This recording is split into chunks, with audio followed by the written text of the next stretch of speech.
నిన్న హైదరాబాద్ కేంద్రంగా గౌరవ రాష్ట్ర ముఖ్యమంత్రి వర్యులు, ఉప ముఖ్యమంత్రులు, అనేక మంది మంత్రులు, కొంతమంది శాసనసభ్యులు అందరూ కూడా కలిసి పెద్ద ఎత్తున హైదరాబాద్ మహానగరంలో ఒక కార్యక్రమాన్ని ఏర్పాటు చేశారు.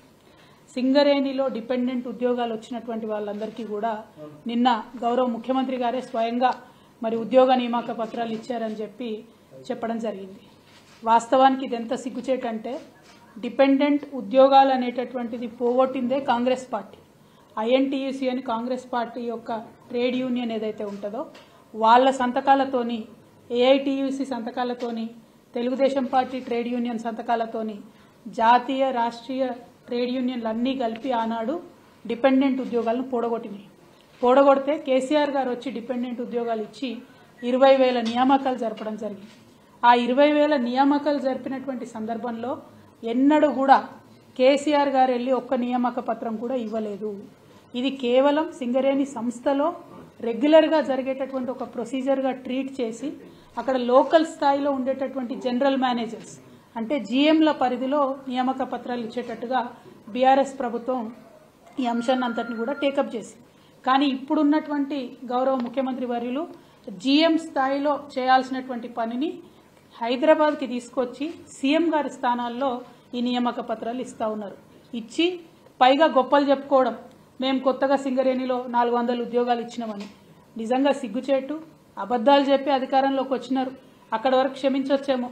ఆనాడు ఏది పడితే అది మాట్లాడితే ప్రజల్ని మభ్యపెట్టి అధికారంలోకి వస్తే అక్కడ వరకు క్షమించవచ్చు.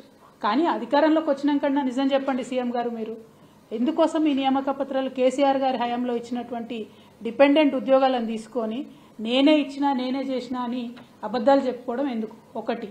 రెండు, మీరు మొత్తం ఉద్యోగాల గురించి మాట్లాడుతూ ఉన్నారు సింగరేణిలో, దీనివల్ల ఏదో రాజకీయ ప్రయోజనం పొందినాం మేమని చెప్తా ఉన్నారు. అటువంటిది ఎక్కడా కూడా జరగలే. కేసీఆర్ గారు ఏనాడైనా కూడా సింగరేణిని తన కన్న తల్లిలాగా చూసినారు. సింగరేణి ప్రైవేటీకరణ జరగొద్దని కోరుకున్నారు. సింగరేణిలో ఉన్నటువంటి ఉద్యోగాల సంఖ్య పెంచాలని చూసినారు తప్పితే తగ్గించాలని చూడలే. మీ గురువు గారైనటువంటి చంద్రబాబు నాయుడు గారి హయాంలో మాత్రమే సింగరేణిలో గోల్డెన్ హ్యాండ్ షేక్ ఇచ్చి ఉద్యోగులందరినీ తీసేసి ఉద్యోగుల సంఖ్యను తగ్గించినారు. ఈ విషయం ప్రతి ఒక్క కార్మిక బిడ్డకు, ప్రతి ఒక్క సింగరేణి బిడ్డకు, ప్రతి ఒక్క తెలంగాణ బిడ్డకు కూడా తెలుసు. కాబట్టి అబద్ధాలు చెప్పడం మానేసి మీరు కొత్తగా ఇస్తున్న ఉద్యోగాలు ఎన్నో దయచేసి చెప్పాలని చెప్పి ఈ సందర్భంగా నేను గౌరవ రాష్ట్ర ముఖ్యమంత్రి రేవంత్ రెడ్డి గారిని డిమాండ్ చేస్తా ఉన్నాను. అదేవిధంగా నిన్నగాక మొన్న స్టాఫ్ నర్సులు, రేపు ఇచ్చేటటువంటి పోలీస్ కానిస్టేబుల్ ఉద్యోగాలు, మినీ అంగన్వాడీలను ఉంటారు 4,000 మంది, వాళ్ళని అప్గ్రేడ్ చేసింది టీఆర్ఎస్ ప్రభుత్వం. ఇవాళ వాళ్ళని ఫోర్స్ చేసి కింద స్థాయిలో ఎక్కడికక్కడ శాసనసభ్యులు పిలిపించుకొని ప్రభుత్వం మారింది, ఇప్పుడు ఎమ్మెల్యేలు వచ్చి మీకు ఇస్తారు నియామక పత్రాలు అని చెప్పినటువంటి సందర్భాన్ని ఆ కింద స్థాయిలో ఉండేటటువంటి ఆడబిడ్డలు, మా అంగన్వాడీ అక్క చెల్లెలు చేసి బాధపడుతున్నటువంటి సందర్భం. కేసీఆర్ గారు చేసిన పనులు మీరు చేసిన పనులుగా చెప్పేది ఉంటే మీకు ప్రజల అధికారం ఎందుకు ఇచ్చినట్టు? ప్రజలు మీకు అధికారం ఇచ్చిండ్రు కాబట్టి కొత్త పనులు చేయండి, మంచి పనులు చేయండి, ప్రజలకు పనికొచ్చే పనులు చేయండి అని చెప్పి ఈ సందర్భంగా గౌరవ ముఖ్యమంత్రి వర్యులకు మేము సూచన చేస్తూ ఉన్నాం. దీంతో పాటు బాగా పెద్ద ఎత్తున కేసీఆర్ గారి ప్రభుత్వాన్ని దూషించడంలో ఇప్పుడున్నటువంటి ముఖ్యమంత్రి గారు ఆనాడు ప్రచారంలో ముందున్నారు. ఆ విషయం ప్రజలందరూ కూడా తెలుసు. చాలా పర్సనల్గా, వ్యక్తిగతంగా కూడా ఆరోపణలు చేసినారు. చేసినటువంటి ఆరోపణలో మహేందర్ రెడ్డి గారని మాజీ డీజీపీ గారు ఉన్నారు. ఆయనను పట్టుకొని ఇప్పుడున్నటువంటి రాష్ట్ర ముఖ్యమంత్రి వర్యులు భయంకరమైనటువంటి పద్ధతిలో ఒక ఆడపిల్లగా నేను ఉచ్చరించడానికి వీల్లేనటువంటి మాటలు కూడా ఆనాడు మహేందర్ రెడ్డి గారిని ఇప్పుడు ముఖ్యమంత్రి గారు మాట్లాడారు. మరి అటువంటి వ్యక్తిని, బీఆర్ఎస్ ప్రభుత్వంలో 5 సంవత్సరాలు డీజీపీగా పనిచేసినటువంటి వ్యక్తిని, బీఆర్ఎస్ తీసుకున్నటువంటి అనేక నిర్ణయాలలో పాత్ర ఉన్నటువంటి ఒక వ్యక్తిని తీసుకొచ్చి ఇవాళ టీఎస్పీఎస్సీ చైర్మన్గా మీరు చేయడం జరిగింది. ఆనాడేమన్నారు? కేసీఆర్ గారు ఎవరన్నా రిటైర్డ్ అధికారులను తీసుకొచ్చి దేనికన్నా సంస్థలు నడపడానికి పెడితే మరి ఉద్యోగాలు పోయిన వాళ్ళని తీసుకొచ్చి ఎందుకు పెడుతున్నారని ఆనాడు క్రిటిసైజ్ చేశారు. ఇప్పుడు మీరు అదే చేస్తూ ఉన్నారు. ఓకే, అక్కడ వరకు ఓకే అనుకుందాం. టీఎస్పీఎస్సీలో 6 మెంబర్స్ ఉంటే ఆనాడు గౌరవ ముఖ్యమంత్రి గారు చేసిన విమర్శ ఏంటంటే రిటైర్డ్ ఉద్యోగులను పెట్టుకున్నారన్నారు. చైర్మన్తోనే దాన్ని తుంగలోకి దొక్కింది. చైర్మన్ కూడా రిటైర్డ్ ఎంప్లాయీ, ఆయనను పెట్టుకున్నారు. తర్వాత యారబాడి రామ్మోహన్ రావు గారు అనేటటువంటి మెంబర్ని వేసిండ్రు. ఆయన అసలు తెలంగాణ ఆయన్నే కాదు. మరి తెలంగాణ బిడ్డలకు ఉద్యోగాలు ఇచ్చే దాంట్లో ఆంధ్ర వ్యక్తిని వేసుకుంటే కరెక్ట్గా ఉద్యోగాలు ఇవ్వగలుగుతాడా లేదా గౌరవ ముఖ్యమంత్రి గారే చెప్పాలి. అట్లనే మేము పొలిటికల్గా ఎవరిని వేయము టీఎస్పీఎస్సీలో అని చెప్పారు. మరి 6వ నంబర్గా అమ్మాయి పాల్వాయి రజనీ కుమారి అనేటటువంటి అమ్మాయి ఉన్నది. ఆమె పొలిటికల్ వింగ్లో అనేక సంవత్సరాలు టీడీపీతో కలిసి పనిచేసినటువంటి వ్యక్తి. మరి ఆమెకి ఇచ్చినారు ఇవాళ. మీరు చేసిన ప్రతి ఒక్క ఆరోపణ మరి మీరు సరిచేయాలి కదా. పోనీ మా ప్రభుత్వం ఆనాడు తప్పు చేసిందని మీరు అన్నారు, ఒక్క నిమిషానికి అది కరెక్ట్ అనుకుంటే మీరు సరిచేయాలి కదా. మీరు సరిచేయకుండా చైర్మన్ నుంచి మొదలు పెడితే మెంబర్ వరకు అన్ని ఉల్లంఘనలు మీరు చేసినారు. ఇవాళ నేను డిమాండ్ చేస్తూ ఉన్నాను. నిన్నగాక మొన్న ఫ్రెష్గా మాజీ డీజీపీ ఇప్పుడు టీఎస్పీఎస్సీ చైర్మన్ మహేందర్ రెడ్డి గారి మీద ఆరోపణలు వచ్చినాయి. ఏమని 1,00,00,000 కోట్ల రూపాయలు సంపాదించుకున్నారు మహేందర్ రెడ్డి గారు అని అవినీతి ఆరోపణలు వచ్చినాయి. ఇవాళ నేను రేవంత్ రెడ్డి గారిని డిమాండ్ చేస్తూ ఉన్నాను, గౌరవ ముఖ్యమంత్రి గారిని డిమాండ్ చేస్తూ ఉన్నాను, తక్షణమే మహేందర్ రెడ్డి గారిని టీఎస్పీఎస్సీ చైర్మన్గా తొలగించాలి, జ్యుడిషియల్ ఎంక్వైరీ ఆయన మీద వేయాలని చెప్పి డిమాండ్ చేస్తూ ఉన్నాను. ఇదే డిమాండ్తోని త్వరలో గవర్నర్ గారిని కూడా మేము రిక్వెస్ట్ చేస్తాం. ఎందుకంటే టీఎస్పీఎస్సీని ఇంపీచ్ చేయాల్సి వస్తుంది, రద్దు చేయాల్సి వస్తుంది తప్పితే వాళ్ళంతటా వాళ్ళు రిసిగ్నేషన్ చేసినా ఒప్పుకునే పరిస్థితి ఉండదు. జటిలమైనటువంటి ప్రక్రియ. నా బాధ ఏంటంటే టీఎస్పీఎస్సీ బాలేదు మేమేదో నిరుద్యోగులకు అన్యాయం చేసినామని ప్రచారం చేసుకొని వాళ్ళ ప్రభుత్వంలోకి వచ్చినటువంటి మీరు మరి ఒక అవినీతిపరుడైనటువంటి వ్యక్తి అనే ఆరోపణలు వస్తున్నటువంటి వ్యక్తి చైర్మన్గా, మా ప్రభుత్వంలో 5 సంవత్సరాలు డీజీపీగా పనిచేసినటువంటి వ్యక్తిని చైర్మన్గా వేసుకొని, ఆంధ్రోళ్లను మెంబర్లుగా వేసుకొని, పొలిటీషియన్స్ని మెంబర్లుగా వేసుకొని తెలంగాణ యువకులకు ఎట్లా న్యాయం చేస్తారు ఇవాళ మీరు చెప్పాలి. ఎందుకంటే మీరు డిసెంబర్ లోపల 2 లక్షల ఉద్యోగాలు ఇస్తా అన్నారు. కేవలం 60 మాత్రమే మీరు కొత్తగా నోటిఫై చేసిన ఉద్యోగాలు ఇస్తున్నారు తప్పితే మిగతా అన్ని పాతయి ఇదివరకే కేసీఆర్ గారు ఇచ్చినటువంటి ఉద్యోగాలనే మళ్ళీ కొత్తగా నేను ఇస్తున్నాను ప్రకటించుకుంటున్నారు. నిన్న సింగరేణిలు ఇచ్చిన 400 అంతే, అంగన్వాడీలను అప్గ్రేడ్ చేసిన మినీ అంగన్వాడీలను అంతే, స్టాఫ్ నర్సులను అంతే, రేపు రాబోయే 15,000 కానిస్టేబుల్ ఉద్యోగాలు కూడా కేసీఆర్ గారు నోటిఫై చేసినాయి. సో మీరు చేయని పనులు మీరు చేసినట్టుగా క్రెడిట్ తీసుకోవడం ఆపేసి మీరు సక్రమంగా నిర్వహిస్తానని చెప్పి ప్రజలకు వాగ్దానంలో చేసి అధికారంలోకి ఏదైతే వచ్చారో దాన్ని సరిచేయమని చెప్పి నేను డిమాండ్ చేస్తూ తప్పకుండా మహేందర్ రెడ్డి గారి మీద జ్యుడిషియల్ ఎంక్వైరీ వేయాలని చెప్పి నేను డిమాండ్ చేస్తూ ఉన్నాను. దీంతో పాటు ఇంకా విద్యుత్ సంస్థ అత్యంత కీలకమైనటువంటి సంస్థ. ఆ విద్యుత్ సంస్థలో కూడా మీరు మొత్తం ఆంధ్రోలోనే నింపారు. 4 డైరెక్టర్లు ఉంటే 3 ఆంధ్రోలు ఉన్నారు విద్యుత్ సంస్థలో. దాని పర్యవసానం ఏం జరుగుతుంది? ఇవాళ హైదరాబాద్లో గచ్చిబౌలిలో బంజారాహిల్స్లో 4 గంటలు కరెంటు పోతుంది. ఏదైతే ఇండస్ట్రీస్ కోసం పార్కులు పెట్టినామో అందులో 3 గంటలు కరెంటు పోతుంది. ఇక రైతులనైతే పట్టించుకున్న నాదులు లేదు, ఎప్పుడు కరెంట్ వస్తుందో ఎప్పుడు పోతుందో తెలియనటువంటి పరిస్థితి ఉన్నది. మీరు మొత్తం ఆంధ్రోలను నేను 3 పేర్లు చదువుతా ఇవ్వాలి ఖచ్చితంగా. 4 ఎస్పీడీఎస్సీలో మీరు డైరెక్టర్లు పెట్టుకుంటే అందులో నందకుమార్ అంటే ఆయన, నరసింహులు గారు అంటే ఆయన, సుధా మాధురి అనేటటువంటి మేడము, వీళ్ళందరినీ కూడా మీరు డైరెక్టర్లు వేసుకున్నారు. వీళ్లను ఆంధ్రోలను డైరెక్టర్లు వేయడానికి 7 సీనియారిటీ ఉన్నటువంటి తెలంగాణ వాళ్ళను పక్కన పెట్టి ధర్మాధికారి కమిషన్ ఇచ్చినటువంటి రిపోర్టుని మీరు ఆసరాగా చూపించి ఒక సాకుగా చూపించి ఇవాళ ఆంధ్రోలను తీసుకొచ్చి తెలంగాణ కరెంటు మలిపోయే విషయంలో మీరు ఊసబెట్టిర్రు. మరి కరెంట్ ఎట్లా వస్తుందండి? ఎట్లుంటుంది? తెలంగాణ ప్రయోజనాల మీద వాళ్ళకి ఏం ఇంట్రెస్ట్ ఉంటుంది? ఇదివరకు కేసీఆర్ గారు ఉన్నప్పుడు ఒక్క నిమిషం అన్న కరెంటు పోయిందా? ఇలా హైదరాబాద్ మహానగరంలో విశ్వనగరం చేద్దాం అనుకున్న దగ్గర 3-4 గంటలు కరెంటు పోతుందంటే దీని వెనుక ఆంధ్ర కుట్ర లేదా? మీలో ఉన్నటువంటి పచ్చ రక్తం మీ చేత ఈ పని చేపిస్తలేదా అనేటటువంటి అంశాన్ని గౌరవ ముఖ్యమంత్రి గారిని నేను ఇవాళ సూటిగా ప్రశ్నిస్తూ ఉన్నాను. సరే, ఇవి ప్రభుత్వ సంస్థలు. ఇక ఇంకా కామెడీ ఏంటంటే ఇప్పుడున్నటువంటి గౌరవ ముఖ్యమంత్రి గారే అసలు అడ్వైజర్లే ఉండొద్దు అని కోర్టుకు పోయి కేసులు వేసిండ్రు. ఎవరు ఉండొద్దట అడ్వైజర్లు రాష్ట్రంలో, వాళ్ళు వేస్ట్, వాళ్ళేం అడ్వైజులు ఇస్తారని చెప్పారు. మరి ఇవాళ మీరు ప్రభుత్వంలోకి వచ్చినాక ఎంతమందిని అడ్వైజర్లుగా పెట్టుకున్నారండి? మీరు పొలిటికల్ రీహాబిలిటేషన్ కోసం పెట్టుకున్నటువంటి అంశాలు కాదా? సరే పోనీ పొలిటీషియన్స్ని అడ్వైజర్లో పెట్టుకున్నారంటే నాయకులు కాబట్టి వాళ్ళకి అవగాహన ఉంటారు కాబట్టి, ఇప్పుడు మా షబ్బీర్ అన్న ఉన్నాడు, ఇటువంటి వాళ్ళని అడ్వైజర్లుగా పెట్టుకుంటే మంచిదే డెఫినెట్గా. కానీ అసెంబ్లీలో, తెలంగాణ అసెంబ్లీలో ఆయన ఆంధ్ర ఆయననే అంటారు, మరి ఈయన ఎవరో నాకు తెలియదు, ప్రసన్న కుమార్ గారు, ఈయన అసలు ఎక్కడ కూడా ప్రభుత్వంలో పనిచేయలే, జీవిత పర్యంతం ఢిల్లీలో ఎవరో జడ్జి గారి దగ్గర పనిచేసిండట. మరి ఈయనను తీసుకొచ్చి లేని కొత్త పోస్టును క్రియేట్ చేసి ఇలా అసెంబ్లీలో ప్రసన్న కుమార్ అనేట ఆయనని అడ్వైజర్గా పెట్టుకున్నారు. మరి ఈయన ఏం అడ్వైజులు ఇస్తాడు? దేనికోసం అడ్వైజ్ ఇస్తాడు? లేని కొత్త పోస్ట్ ఎందుకు క్రియేట్ చేసిరు? మీరు ప్రజాధనాన్ని ఎవరి కోసం వినియోగం చేస్తున్నారు మీరు? అంటే అక్కడ నుండి వచ్చేటటువంటి పచ్చ అంకుల్ డైరెక్షన్లో మరి ఇది నడుస్తున్నదా తెలంగాణ? ఒక్కొక్కటిగా తెలంగాణ అసెంబ్లీని, తెలంగాణ విద్యుత్ సంస్థల్ని అన్నిటినీ కబ్జా పెడదామనా? పెట్టడం ద్వారా నష్టం ఎవరికి జరుగుతుంది? ఇవాళ కరెంట్ ఆఫీస్లో 3 ఆంధ్రోళ్ళు ఉంటే మనకు 3 గంటలు కరెంట్ పోతుంది. రేపు అసెంబ్లీలో ఆంధ్ర అడ్వైజర్లు ఉంటే మరి ఏం జరుగుతుంది? దయచేసి తెలంగాణ ప్రజలు ఒకసారి ఆలోచించాలి.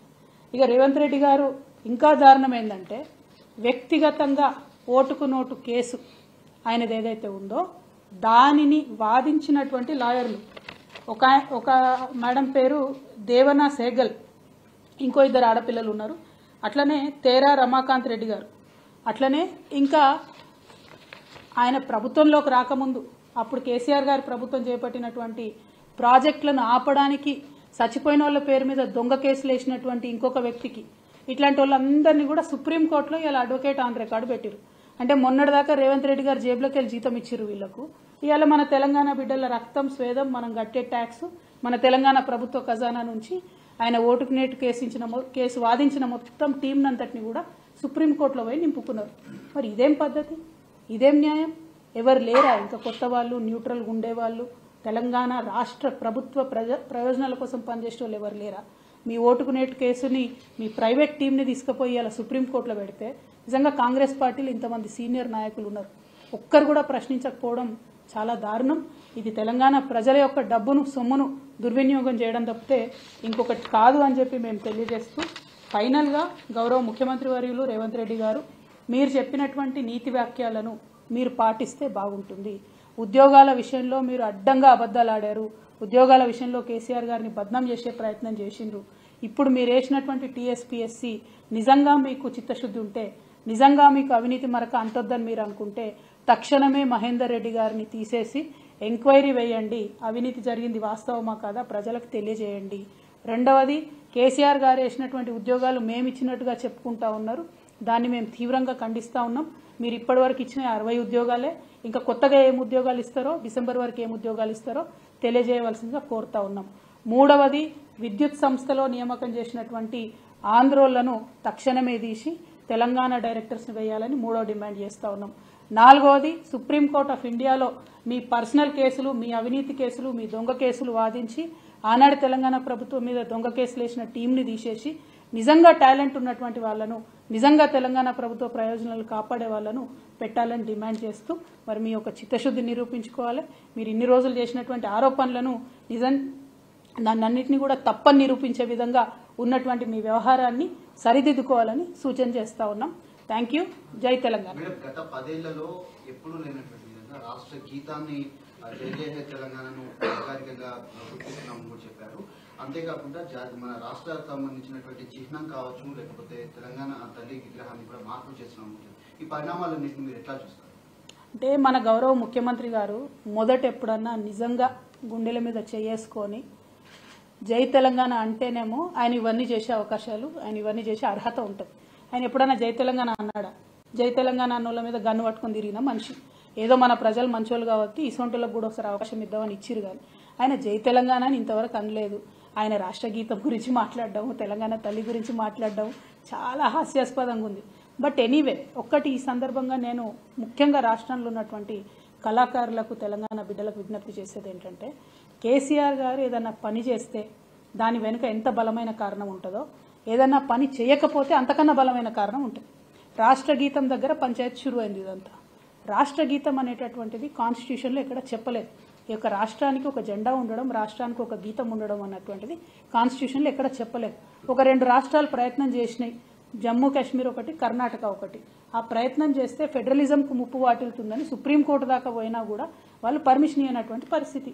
ఆ కొత్త కాంట్రవర్సీ కొత్త రాష్ట్రానికి ఎందుకు పెట్టాలన్న ఉద్దేశంతో కేసీఆర్ గారు అటువైపు వెళ్ళలేదు. నేను కూడా తెలంగాణ సగటు ఆడబిడ్డనే కదా, నేను ఎట్లుంటాను, మిగతా ఆడబిడ్డలు ఎట్లుంటారు మా తెలంగాణ వాళ్ళు, గట్లే తెలంగాణ తల్లి ఉంటుంది. ఇక అన్ని అపోహలకు పోయి పర్సనల్గా కేసీఆర్ గారి కుటుంబం అంటే విద్వేషం పెట్టుకొని నిర్ణయాలు తీసుకుంటే ప్రజలు ఆలోచన చేస్తారు.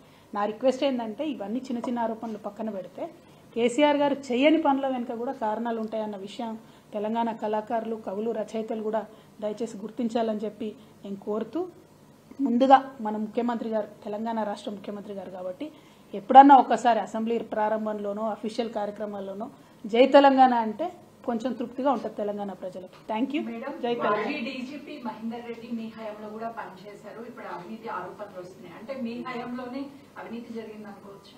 నేనేమంటున్నామ్మా అంటే ఆరోపణలు మేము ఎప్పుడు చేయలే మహేందర్ రెడ్డి గారి మీద. మేము ఎప్పుడు మహేందర్ రెడ్డి గారిని ఒక చిన్న పల్లెత్తు మాట అనలే. మహేందర్ రెడ్డి గారిని ఇక్కడ మీరు నేను మాట్లాడుకోలేనంత భయంకరమైన భాషలో దూషించింది ఇప్పుడున్నటువంటి గౌరవ ముఖ్యమంత్రి గారే. రైట్, అంత దూషించి వీరే తీసుకొచ్చి టీఎస్పీఎస్సీ చైర్మన్గా చేశారు. ఇప్పుడు ఇంకొక లాయర్ ఎవరో వచ్చి అవినీతి జరిగింది అంటారు. మరి ఈ వైరుధ్యాన్ని ఎట్లా చూడాలి? ప్రజలకైతే ఒక క్లారిటీ రావాలి కదా. పోనీ మేము అవినీతి చేసినామన్నారు, మరి మా హయాంలో ఆయన ఉన్నాడు కదా 5 ఏళ్ళు. మరి ఎంక్వైరీ చేయమని అంటున్నాం మేము మహేందర్ రెడ్డి గారి మీద. నేనేం కొత్త కోరిక కోరతలేను కదా. సీఎం గారు చెప్పిన దానికి మరి చెప్పినట్టుగా నిరూపించుకోండి. మహేందర్ రెడ్డి గారు స్వాతి ముత్యం కడిగిన ముత్యం అని మీరే నిరూపించండి, ఎంక్వైరీ చేసి జ్యుడిషియల్ ఎంక్వైరీ చేయండి. కానీ ఈ క్రమంలో తెలంగాణ నిరుద్యోగులకు నష్టం జరగకుండా జాబ్ క్యాలెండర్ ప్రకటించండి. మీరు మొన్న ఇచ్చినటువంటి జాబ్ క్యాలెండర్లో ఫిబ్రవరి 1వ తేదీ నాడు గ్రూప్ 1 ఇస్తామన్నారు. వచ్చిందని ఫిబ్రవరి 8వ తారీఖు వచ్చింది. ఏమన్నా అంటేనేమో ఎక్కడా మేము ఇప్పుడే వచ్చినాం, నిన్ననే వచ్చినాం, ఇంకా మూటాముల్లే సర్దుకోలేదు అంటున్నారు. Okay, no problem. దీనిలో ₹1 ఖర్చు లేదు కదా. ప్రాసెస్ ఇనిషియేట్ చేయాలి కదా. టైమ్లీ ఇనిషియేషన్ ప్రాసెస్ కోసమే అడుగుతున్నాం, బడ్జెట్ కోసం అడుగుతలేము. అది ప్రజలు గమనించాలని కోరుతున్నాం. ఈ బడ్జెట్ ఓటాన్ అకౌంట్ బడ్జెట్ ప్రవేశపెడతారని అంటున్నారు. అది ఇదేమో ఫుల్ ఫ్లెజ్డ్గా 5 ఏళ్ళు నడుస్తుంది అనేటటువంటి ఉద్దేశంతో వచ్చినటువంటి ప్రభుత్వం. యాక్చువల్గా అయితే ఫుల్ ఫ్లెజ్డ్ బడ్జెట్ పెట్టొచ్చు. మరి ఓటాన్ అకౌంట్ బడ్జెట్ పెట్టడం అంటే కేవలం పార్లమెంట్ ఎన్నికలను దృష్టిలో పెట్టుకొని తప్పించుకునే ప్రయత్నం ప్రభుత్వం చేస్తూ ఉంది. ఉదాహరణకు నిన్న మేము డిమాండ్ చేసినాం, బీసీ డిక్లరేషన్లో మీరు చెప్పినటువంటి 20,000 కోట్లను అలొకేట్ చేయండి అని. ఇప్పుడు ఆ డిమాండ్ నుంచి తప్పించుకోవాలి, అందుకని ఓటాన్ అకౌంట్ బడ్జెట్ పెట్టాలి. అట్లా వాళ్ళు చాలా విషయాల్లో డిక్లరేషన్లు చేసిండ్రు, బడ్జెట్కే అలొకేట్ చేస్తామని చెప్పారు. అవన్నీ తప్పించుకోవడానికి మాత్రమే ఓటాన్ అకౌంట్ అంటారు. But this is a full fledged government elected by people of Telangana. Full budget పెడితేనే బాగుంటుంది. ఇక అన్ని ప్రాసెసెస్ చేస్తాం కదండి. Thank you. జై తెలంగాణ.